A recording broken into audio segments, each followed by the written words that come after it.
우리가 지난 시간에 거꾸로 치는 천둥이라는 제목으로 일곱 번째 인을 떼면서 시작되는 일곱 나팔의 심판을 나누었습니다. 그 과정을 통해 우리의 기도가 하나님의 보좌에 상달되어지는 것과 또 일곱 인의 재앙과 같이 일곱 나팔의 심판에 대해서 함께 나누고, 그 과정 속에서도 회개하지 않는 사람들이 있는 것을 보았습니다.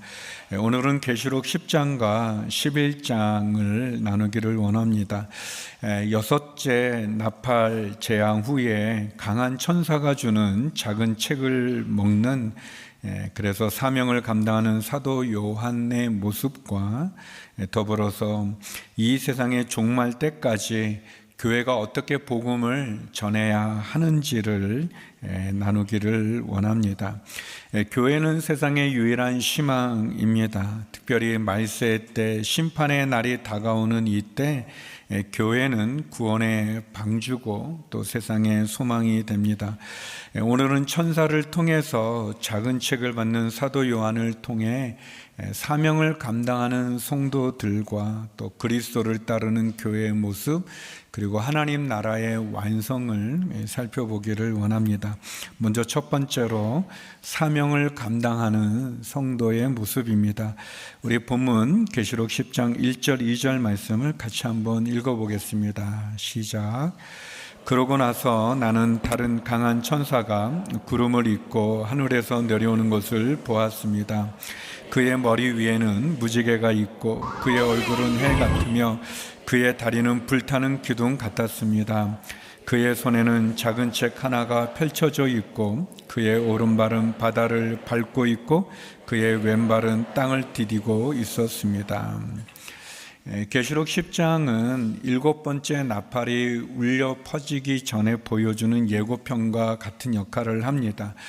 사도 요한이 보니까 아주 강한 천사가 등장하는데 머리 위에는 무지개가 있고 얼굴은 해같이 빛나고 다리는 불타는 기둥 같고 손에는 작은 책 하나가 펼쳐져 있고 오른발은 바다를 밟고 왼발은 땅을 디디고 있는 아주 엄청난 그런 천사를 보게 됩니다. 이 천사가 마치 사자가 표효하듯이 큰 소리로 외치자 일곱 천둥이 각기 소리를 내게 되고, 사도 요한은 그 소리를 기록하려고 할 때 천사는 기록하지 말라라는 그런 음성을 듣게 됩니다. 요한이 그런 명령을 받게 되죠. 요한은 비록 일곱 천둥이 내는 소리의 내용을 기록하지는 않지만 아마도 말세에 일어날 하나님의 심판과 예언이라고 여겨지는데, 그러나 천사가 하는 말씀을 듣습니다. 더 지체하지 않을 것이다. 일곱 번째 천사가 나팔을 불어 소리내는 날에 하나님의 비밀이 선포하신 대로 이루어질 거다라는 그런 음성을 듣게 됩니다. 어떻게 보면 일곱 번째 나팔이 울려 퍼질 때, 그때 이 땅의 마지막 심판이 임하게 되어지고 일곱 나팔 후에 진행되는 일곱 대절의 그 심판에는 더 이상의 자비는 베풀어지지 않는 최후의 심판과 파괴가 이 세상 가운데 진행되는 것을 보게 됩니다. 언제 주님께서 다시 임하십니까? 라는 그런 순교자들의 기도에 더 이상 지체하지 않을 것이다. 이제 최후의 심판이 이 세상 가운데 임할 거다라는 그런 말씀을 사도 요한은 듣게 됩니다. 하나님의 말씀은 반드시 이루어집니다. 하나님은 거짓말하는 분이 아니시기 때문이죠. 하나님의 말씀은 땅에 떨어지지도 않고 바람처럼 사라지지 않습니다. 반드시 이루어지고 반드시 실천하는 분이 하나님이십니다. 민수기 23장 19절에 보면 하나님은 사람이 아니시니 변덕스럽지 않으시고 사람의 아들이 아니시니 마음을 바꾸지 않으시리라. 그분은 말씀만 하시고 실행에 옮기지 않으시겠으며 약속만 하시고 이루지 않으시겠는가 라는 말씀이 있습니다. 하나님은 변덕스러운 분도 아니시고 말만 하시는 분이 아니십니다. 말한 바를 실천하시는 분이시죠. 신실하신 하나님, 말씀을 지키시는 하나님, 그 하나님께서는 강한 천사를 통해서 요한에게 그 천사의 손에 들려진 작은 책을 먹으라라고 말씀합니다. 우리 8절에서 11절 말씀 다시 한번 읽어보겠습니다. 시작. 하늘에서 내게 들려왔던 음성이 다시 내게 말씀하셨습니다. 너는 가서 땅과 바다를 디디고 서 있는 천사의 손에 펼쳐져 있는 책을 취하여라. 나는 그 천사에 가서 그 작은 책을 내게 달라고 했습니다. 그러자 그가 내게 말했습니다. 이것을 가져다 먹어라. 이것이 내 배에는 쓰겠지만 내 입에는 꿀같이 달 것이다. 나는 천사의 손에서 작은 책을 받아서 먹었습니다. 그것이 내 입에서는 꿀같이 달았지만 먹고 난 뒤에 속이 썼습니다. 그때 그들이 나에게 말했습니다. 너는 많은 백성과 나라와 언어와 왕들에게 다시 예언해야 할 것이다. 요한은 천사의 손에 들려진 작은 책을 먹으라는 명령을 받고 천사에게 가서 그 책을 달라고 합니다. 그러자 천사는 이것을 먹어라. 너의 배에서는 쓰겠지만 그러나 너의 입에는 꿀같이 달 것이다 라고 말씀합니다. 이 장면은 에스겔 3장 1절에서 3절에 나오는 말씀을 기초로 하고 있습니다. 천사는 왜 책을 이렇게 먹으라고 했을까? 그리고 또 그 책은 왜 입에서는 꿀같이 단데 속에 들어가서는 왜 이렇게 쓰고 고통스러웠을까요? 우리가 말씀을 먹는다지, 하나님의 말씀을 먹는다는 것은 어떻게 보면 이 말씀을 이렇게 충분히 소화하는 것과 같은 그런 의미가 있습니다. 약간 장난을 잘 치는 고등학교 친구가 있었는데 자기는 영어 단어를 다 외우면 그 사전을 찢어서 먹으면 그게 내 속에 그런 친구, 이렇게 약간 장난하는 친구인데, 하나님 말씀을 먹는다는 것은 단지 듣는 거에 그치는 것이 아니라 그 말씀이 내 삶 속에 아주 깊숙이 영접돼서 그 말씀대로 또 살아가는, 그 말씀이 내게 이해되어지고 소화되어 내면화되어지는, 나와 하나가 되어지는 그런 의미가 있습니다. 하나님의 말씀은 듣는 데 그치는 것이 아니라 들은 그 말씀이 나와 하나가 되어지는, 내면화되어지는 그런 작업이 필요합니다. 근데 그 말씀이 내가 들을 때, 입으로 먹을 때는 아주 달지만, 그 말씀을 들을 때 그 말씀은 꿀송이처럼 달지만, 그러나 그 말씀대로 내가 순종하고 그 말씀대로 살아가고 또 그 말씀을 전하는 과정은 마치 그게 배에 들어가서 쓴 것처럼 그 과정은 고난과 고통이 있다는 것을 의미해 줍니다. 말씀을 듣고 순종하고 전하는 것은 결코 쉽지 않습니다. 말씀 그대로 살아가는 거에는 많은 희생도 필요하고 많은 포기도 필요하고 많은 시련과 고통이 따르게 됩니다. 그렇지만 입에서 달았던 그 말씀, 그러니까 하나님의 말씀의 그 단맛을 경험한 사람은 그 말씀대로 살아가는 동안에 겪게 되어지는 희생이나 시련이나 고난을 능히 감당할 수 있다는 것을 말해 줍니다. 말씀의 단맛을 경험한 사람은 고난의 쓴맛도 견딜 수 있는 것을 알게 되어집니다. 하나님의 말씀을 경험하고 그 말씀이 내 삶 속에 뿌리를 내려 열매를 맺는 그 가정 가운데 있는 희생이나 고통이나 아픔도 감당할 수 있는 것을 보게 됩니다. 세상이 알지 못하는 하나님의 말씀이 주는 그 기쁨이, 그 그 꿀송이 같이 단 그 은혜가 저와 여러분의 삶 가운데 있기를 소망합니다. 그리고 그 말씀대로 내가 살아가기 위해서 겪는 시련이나 어려움이나 고통도 능히 감당함으로 하나님의 말씀이 살아 역사하는 그런 우리의 신앙이 되기를 주의 이름으로 축원합니다. 두 번째, 오늘 본문에서는 그리스도를 따르는 교회의 모습을 또한 보여줍니다. 우리 계시록 11장 3절에서 6절 말씀을 같이 한번 읽어보겠습니다. 시작.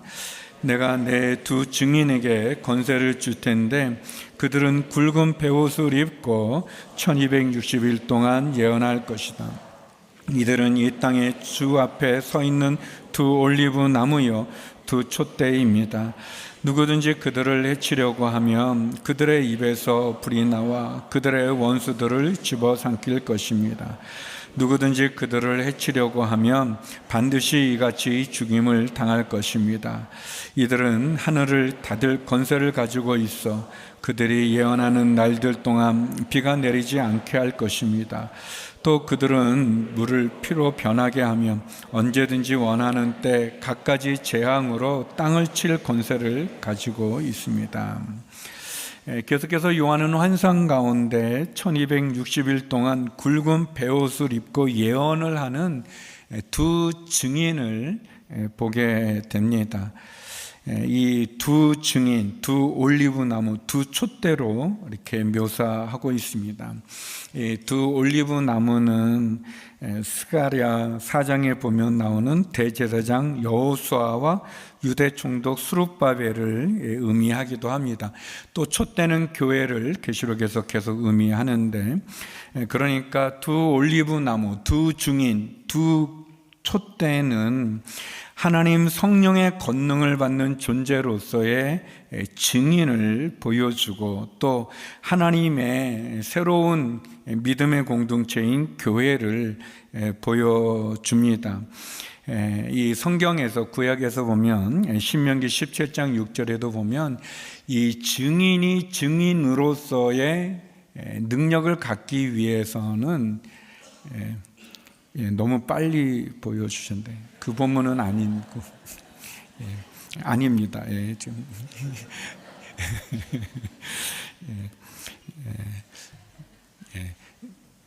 너무 일찍 나와서 당황스러운데 그러니까 그 신명기 17장 6절에 제가 이렇게 자막을 주진 않았어요. 거기에 보면 증인으로 인정되어지는 최소의 숫자가 2명입니다. 그래서 이제 두 증인이 나오죠. 이 두 증인은 두 올리브 나무, 두 촛대, 그러니까 대제사장 여호수아와 스룹바벨로 표현되어지고 예수 그리스도를 믿는 믿음의 공동체, 그 공동체를 의미합니다. 이 두 증인이 복음을 전하고 예언의 말씀을 전할 때 그들은 세상으로부터 많은 핍박과 공격을 받게 되고 심지어 그들은 죽임을 당하게 됩니다. 우리 계시록 11장 7절 말씀인데요. 우리 같이 한번 읽어보겠습니다. 시작. 그들이 그들의 증언을 마칠 때 무저갱에서 올라오는 짐승이 그들을 공격해 그들을 이기고 그들을 죽일 것입니다. 마지막 때 하나님의 말씀을 전하는 증인을 결국 죽이는 사단의 세력과 세상의 모습을 보게 되고 그 속에 고난을 겪는 그런 두 증인을 보게 됩니다. 마치 예수님께서 로마 군인들에게 핍박을 당하고 채찍에 맞으시고 조롱과 멸시 가운데 십자가에 죽으신 것처럼 그렇게 이 두 증인도 42개월 3년 반 1260일 동안 말씀을 전하고 복음을 전하고 하나님의 심판을 전하게 되며 고난을 받고 죽임을 당하게 됩니다. 여기 1260일은 마지막 심판이 도래하기 전에 복음을 전할 수 있는 그런 시간을 의미합니다. 이 42달, 42달이라고 말하는 1260일, 3년 반이죠. 이 3년 반의 시간, 42라고 하는 이 숫자는 이스라엘이 광야 생활을 하는 동안에 진을 쳤던 그런 시간입니다. 하나님의 약속의 땅에 들어가기 전에 그들이 머물렀던 광야와 같이 마지막 심판이 임하기 전에 그래도 그들이 돌아올 수 있는, 돌이킬 수 있는, 하나님 앞에 회개할 수 있는 그런 시간이라고 말할 수 있습니다. 하나님의 진노로 하늘의 문이 닫아져 3년 반 동안 비가 내리지 않았던 그런 시간이기도 합니다. 여기에 나오는 두 증인은 마치 모세와 엘리야를 대변해 주는 것 같은 그런 모습이기도 하죠. 복음을 위해서 교회가 죽임을 당하고 환난을 갖고 고난을 겪는 그런 모습입니다. 그러나 주님께서 십자가의 죽음으로 끝난 것이 아니라 하나님께서 그를 무덤 가운데, 죽음 가운데 다시 일으키신 것처럼 이 죽임당한 두 증인도 생명의 영이신 하나님께서 그들을 다시 살림으로 그들에게 승리를 주는 것을 보게 됩니다. 생명의 영을 주셔서 다시 부활하는 모습입니다. 우리 계시록 11장 11절에서 12절 말씀을 같이 한번 읽어보겠습니다. 시작. 그러나 3일 반 후에 생명의 영이 하나님께로부터 그들 속으로 들어가니 그들은 제 발로 일어섰습니다. 이에 그들을 지켜보던 사람들에게 큰 두려움이 엄습했습니다. 그때 그들은 하늘에서 그들에게 말하는 큰 음성을 들었습니다. 이리로 올라오라. 이에 그들은 원수들이 지켜보는 가운데 구름을 타고 하늘로 올라갔습니다. 교회의 영광은 하늘의 밀알이 땅에 떨어져 죽음으로 많은 열매를 맺는 놀라운 그런 역사를 보여줍니다. 두 증인은 죽임을 당했지만 3일 반 만에 생명의 영이 하나님으로부터 그들 속에 들어가 그들이 다시 살아나는 그런 역사를, 기적을 보게 됩니다. 교회의 핍박과 환난이 영원하지 않고 최후의 승리가 교회에게 있는 것을 보여주는 장면입니다. 하나님의 권능은 교회 공동체를 그리스도 안에서 다시 살리신다는 것을 영적으로 보여주는 그런 장면입니다. 예수님이 부활하신 것과 같이 주 안에 죽는 자들이 다시 부활하는, 예수님이 사망 권세를 깨뜨리고 승리하신 것처럼 믿음을 가진 주의 성도들이, 순교한 주의 순교자들이 주님과 같이 다시 승리하는 것을 우리들에게 보여주는 그런 장면이라고 말할 수 있습니다. 그래서 사도 바울은 담대하게 이런 선포를 하게 됩니다. 고린도전서 15장 55절에서 57절 말씀인데요, 같이 한번 읽어보겠습니다. 시작. 사망아 내 승리가 어디 있느냐? 사망아 너의 독침은 어디 있느냐? 사망의 독침은 죄요, 죄의 권세는 율법입니다. 그러나 우리 주 예수 그리스도를 통해 우리에게 승리를 주시는 하나님께 감사를 드립니다. 아멘. 그리스도를 따르는 교회는 마치 주님께서 공생애를 시작하시며 주님께서 많은 고난과 핍박과 채찍질과 조롱과 멸시 속에 십자가에 죽으신과 같이 교회는 마지막 때 복음을 증가하는 사명을 감당하는 가운데 세상으로부터 핍박도 받고 박해도 받고 조롱과 멸시를 받게 되고 그리고 심지어 죽음도 당할 것입니다. 그러나 주님이 다시 부활하신 것과 같이, 승리하신 것과 같이 교회도, 성도는 믿음으로 승리할 것입니다. 비록 핍박과 박해와 조롱과 멸시를 우리가 이 세상으로부터 받게 되어지지만 그러나 궁극적인 승리는 교회에 있습니다. 사망이 우리에게 힘을 쓰지 못하는 것처럼, 사망한 너의 승리가 어디 있냐, 너의 독침이 어디 있느냐 라고 선포한 바울처럼 사망도 우리를 이기지 못할 것입니다. 교회는 세상에 희망이 되어지는 것이고 세상은 교회를 이길 수 없는 것입니다. 세 번째, 오늘 본문은 그렇게 완성되어지는 하나님 나라의 완성을 우리들에게 보여주십니다. 우리 15절 말씀입니다. 같이 읽어보겠습니다. 시작. 일곱 번째 천사가 나팔을 불었습니다. 하늘에서 큰 음성이 나며 말씀하셨습니다. 세상 나라가 우리 주와 그리스도의 나라가 됐으니 그분이 영원토록 왕노릇 하실 것이다. 드디어 일곱 번째 천사가 나팔을 불게 되어집니다. 그 나팔이 울려 퍼질 때 하나님의 통치가 선포되어지고 세상의 나라가 우리 주와 그리스도의 나라가 되어지는 하나님 나라의 완성을 보여줍니다. 마지막 심판은 하나님 나라가 완성되어지는 과정이고 하나님의 백성들이 승리를 선포하는 구원의 과정이 되어집니다. 그리고 이러한 하나님 나라의 완성은 예수 그리스도의 복음을 증거하는 증인들의 사역을 통해 이루어지는 것을 보게 됩니다. 증인들의 사역과 증언을 통해 하나님 앞에 돌아와야 되는 그 영혼들이 돌아오게 되어질 때 하나님은 더 이상 지체하지 않고 세상의 마지막 일곱 번째 재앙을 붓게 되실 것입니다. 일곱 번째 나팔이 울려 퍼질 때 하나님과 그리스도가 통치하는 나라가 되어질 것이고 일곱 번째 나팔 재앙으로 펼쳐지는 일곱 대접의 재앙은 더 이상 자비가 없고 기다림이 없는 최종적인 마지막 심판이 되는 것을 보게 되어집니다. 일곱 번째 나팔이 울려 퍼질 때 자기 보좌에 앉았던 24 장로들은 다시 엎드려 하나님을 경배합니다. 지금도 계시고 전에도 계셨던 전능하신 하나님을 찬양합니다. 심판하는 하나님, 그 하나님께서 예언자들과 성도들과 순교자들, 작은 사람이든 큰 사람이든 주의 이름을 경외하는 사람들에게 상 주시는 하나님을 보여줍니다. 우리 18절 19절 말씀 같이 한번 읽어보겠습니다. 시작. 이에 나라들이 분노했으나 오히려 주의 진노를 내려 죽은 사람들을 심판하실 때가 왔습니다.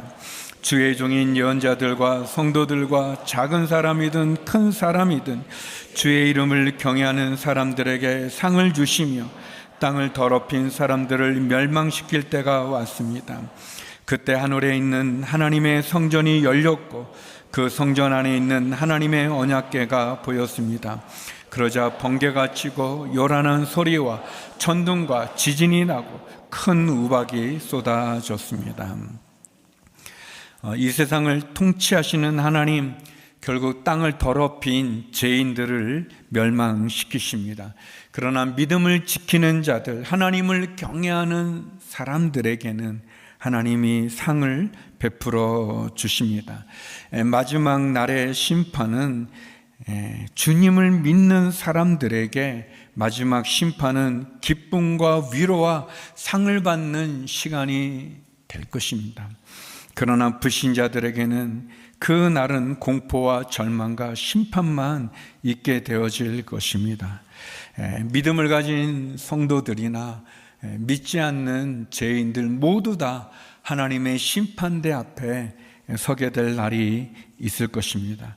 사도 요한은 하늘에 있는 하나님의 성전이 열려지고 그 성전 안에 있는 하나님의 언약궤를 보게 됩니다. 이 장면은 마지막 심판이 점점 다가오고 있다는 것을 우리에게 의미하고, 그리고 하나님의 언약의 말씀이 구약이 완성되어지는, 구원이 완성되어지는 것을 우리들에게 의미해 줍니다.